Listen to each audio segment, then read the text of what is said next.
Well, joining me now is the veteran LGBT activist and human rights campaigner Peter Tatchell, political journalist Ava Santina, and by the best-selling author and conservative commentator Douglas Murray. Well, Douglas, you're safely over there in the United States, so let me start with you before the fun starts here.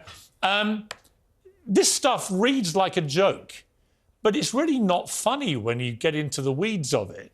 This is limitless self-identity gone bonkers. Yeah, it's the very stupid results of a very stupid ideology being rolled out by very stupid people. Basically, everything has come unstuck in recent years by the ever-expanding alphabet acronym people, where the fight for gay rights and minority sexual rights turned into this demand, this claim that there was no such thing as biological sex. As Peter Tatchell and others well know, the argument for gay rights was won by saying, we're just like the rest of you. It was also won by saying, you know, we just want to live and let live. Yet the gender ideologues have done something totally different. They've said, you don't have the right to have your own say in this. We are right, and you have to agree with us. They say, we're here, and instead of saying we're here, we're queer, and just get used to it, it's we're here, and as a result, biological reality doesn't exist. Well, clearly, this very, very idiotic ideology is causing havoc. Just today, Piers, there's another tape from a school in Scotland where some poor boy is having to explain to his teacher that there's only two biological sexes and that the gender woo-woo stuff is nonsense. And yet again, it's the student having to educate the teacher because the teacher has been indoctrinated into stupidity due to the gender ideologues.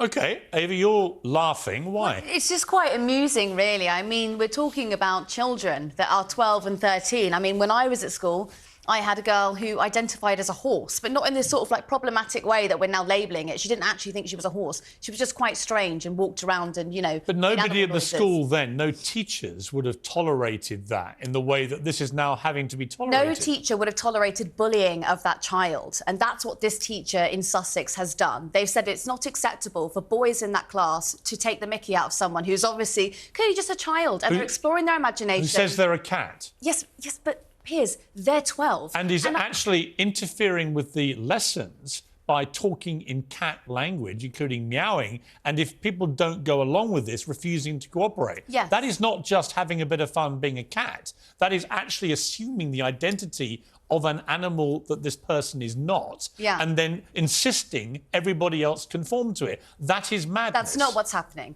What's happening is there's a child who's slightly more imaginative than their peers, and they are acting out this sort of fallacy, and that's fine. But to make it about trans, this is where it gets dangerous, OK? The Telegraph... Oh, it's very damaging to trans people. I agree. Right, OK.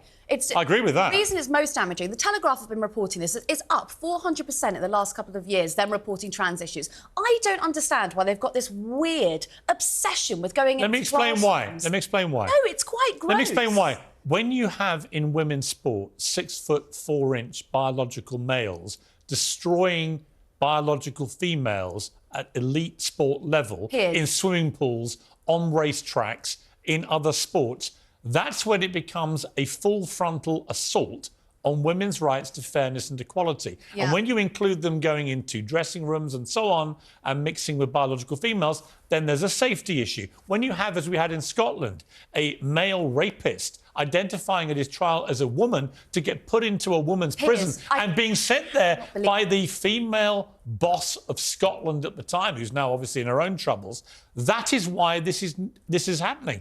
Kids are watching all this stuff, and as kids do, they want a piece of the action. No, Piers, don't be ridiculous. There's no similarity between a child wanting to be a cat when they're 12 years old and someone competing in the Olympics. Oh, there is. There is Peter, no comparison. You and I have had a lot of civilised conversations about all this, right? And I want to continue that. I don't think that the trans community gets helped at all by any of this, right?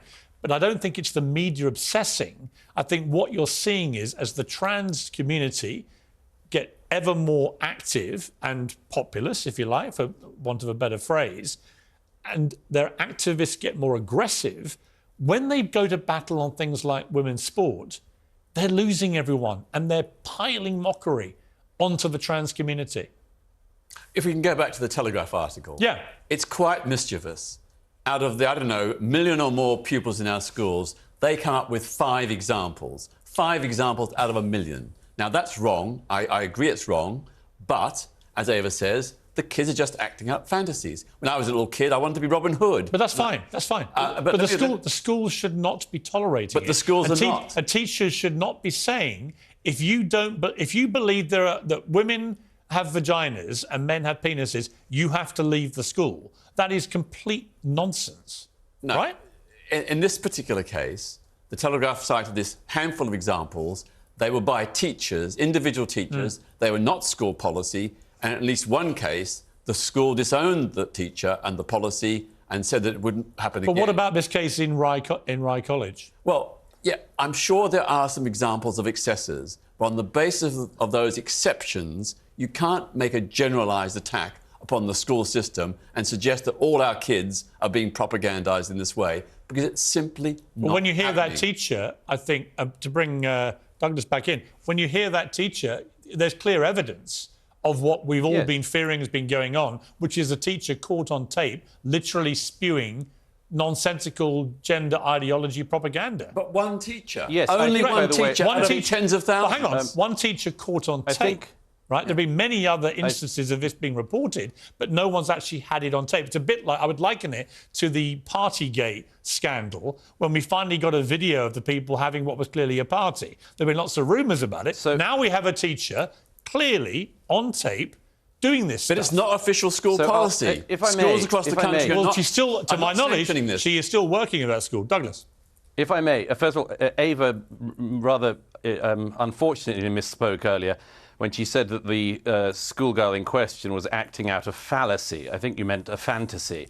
But actually, she is acting out of fallacy. Thanks ever so fallacy. much. But do you know what I find fascinating? Right with fallacy. Do you know what's fascinating about Douglas? Has been propagated. A fallacy which has been propagated by gender ideologues and is doing profound damage to gay people, among others, in our society, as well as women. Like and you let me ever explain cared. very quick.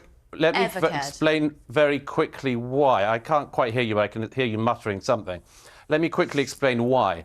A poll that just got published in the United States showed that among the general population, support for gay marriage has been starting to decline in the last year. Why is that? It's because the arguments that actually brought about liberal rights for all minorities in the last few decades have started to get turned on their head and turned against people. What is the source of that? It is the gender ideology movement. What is the tripwire for the general public? It is children. It is people learning that their children are being taught nonsensical things. It is being seen by the wider public, most of whom are heterosexual and don't need to identify as cis or anything else. It is being seen from that vantage point as the LGBTQIA+ movement losing control of itself. And so a backlash is starting. And the backlash is coming because people are lying to children and are using children for medical experiments. There's nothing funny about that. There's nothing that should cause levity in that. It should be treated by adults seriously. OK, Ava? So, Douglas, it's really important, actually, all of that point that you've just brought up, it's very on brand for you because, you know, you like to stoke fear. You've actually made a career out of it. I'll take you back to your book, The Strange Death of Europe, and you made a big fright, you know, you frightened the entire public about your thoughts on Europe, and we ended up in Brexit. You weren't the sole contributor to that, but you were a big voice. Can we stick on to the Ava? I will. If I may say so now very we're quickly. talking about LGBTQ, If I may say so and you're very creating... quickly, Hang on, Piers. you spoke, I'm speaking. No, I'm speaking, I'll you spoke. reply. This is, I mean... And I'll reply. Hello. I haven't finished. Let Ava speak, please, Now, Douglas. back on the trans issue, when you're talking about LGBTQ, what you've just done there is basically say that the whole of America, who have historically had a problem with gay marriage, are now turning on it because a couple of children in a classroom in Sussex want to be a cat. If you can't see the ridiculousness in that argument, I can't help you. The bigger issue is there is no such thing as gender ideology. We all have gender identities. You identify as a man, and I fully respect you. Well, no, hang on. I don't identify as a man. I was born a biological male. Yes. That's where this whole thing Piers, you need to let me goes come in. rogue. I'll bring you back in, Douglas, as I want to say.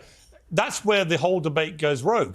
You were born a biological male. You were born a biological female. Douglas, biological male. This is just a fact. right? No. Once you start saying there are hundreds of genders and you can identify as anything you want, you're going to end up with kids at school going, I'm a horse, and you've got to treat me like a horse. Piers, you're confusing two things. No, I'm not. Sex and gender. I'm not. I accept they are being conflated. Biological sex is one thing which I totally accept, and so do 99% of the people in the LGBT plus community. Gender is something different. Gender identity is how you see yourself. And do you believe it's limitless? No, I don't believe it's limitless. What's the limit? Well, there was basically male and female and intersex, but there are people who have different gender identities. No, but how many genders are there? Well, there is no fixed number. So what's the limit? I don't see a particular limit. There's no limit. So when you said there's no, you said there is a limit. You admit there's no limit. Sorry. Well, there is male and female is identity. there a limit or not to There's the number of genders? identity. No, that's sex. But on gender, is there a limit to the number of genders? Well, there are some people who are asexual. That's an identity. No, there are some the BBC. People, the BBC has put in education videos. There are 100+ genders. Well, I don't agree with that.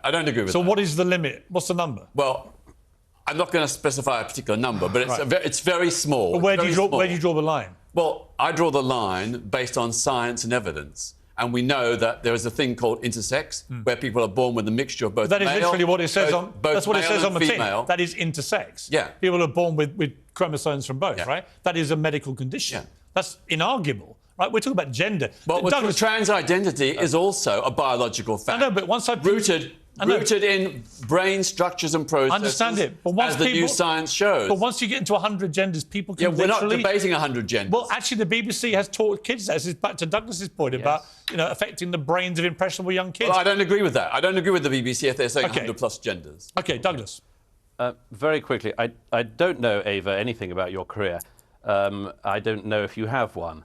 But you did try to imply that you knew something about mine, and you just showed you know nothing about it, because actually my 2017 bestseller, The Strange Death of Europe, was not about the EU. So you should learn at some point to read more than the title of the book before commenting upon it. It was about migration. Let me very quickly... And how rude are you? How rude are you? Very quickly, you built a career out of fear-mongering, and you're now importing those evangelical American ideas onto UK television. You haven't even built a career, have you? You haven't even built a career. What are you talking about? I'm on the same panel as you, Hun, and we're getting the same... Do you know what? I'm going to wrap it up by saying you've both got wonderful careers, or you wouldn't be on Piers Morgan Uncensored. Before I let you go, Peter, though, I want a quick reaction. Elton John today reacted to the Philip Schofield scandal and said that he believed it was totally homophobic, that if it had been a man having a relationship at work with a 20-year-old woman, there would be no scandal. What's your response to that? I think there's a whiff of homophobia. I wouldn't say total homophobia, but there's a whiff, because we know that when big celebrities like Leonardo DiCaprio, Peter Stringfellow, Elvis Presley and so on, when they had relationships with young women much, much younger, there was tut-tutting, but there wasn't the kind of witch-hunting atmosphere that Philip Schofield has experienced. Now, I'm saying that as someone who says that, his own private life should be his own private life unless he's harmed someone else or committed a criminal offence. Otherwise, it's for him... 40% of all marriages used to begin at the workplace, and historically with a man in a higher position at work. That's how people used to meet and fall in love. It would be the boss, the secretary and so on.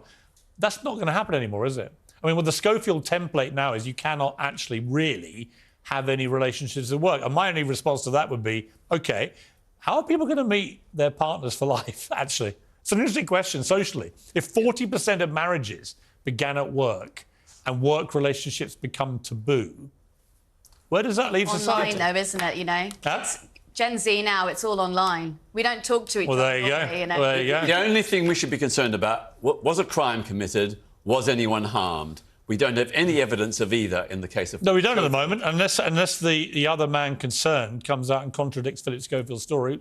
There is no crime. Until then, the man is innocent. Yeah. Innocent until proven guilty. I don't disagree. Peter, we reached a point of agreement. Always a good place to end. Ava, congratulations on your stunning career, which has brought you to the desk of Piers Morgan Uncensored. Douglas, always a joy over there in New York. Great to see you.